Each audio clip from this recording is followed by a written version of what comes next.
মাঝে আমার মেয়ে মিঠের কাণ্ডগুলো দেখেই না জানো তো আমি অবাক হয়ে যাই, তোমাদের আর কি বলি।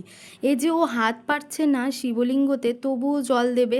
এই দেখো কিভাবে জল দিচ্ছে, পারছে না তাও গায়ে জল দিয়ে বলছে ওর ঠামিকে যে আমি একটুখানি কি দিলাম ঠামি জল। আর তারপরে এ দেখো নন্দীকে দিয়ে দিচ্ছে সামনে এসে, এই যে ও ঠামির সাথে ফুল নিচ্ছে জল দেবে বলে শিবের মাথায়।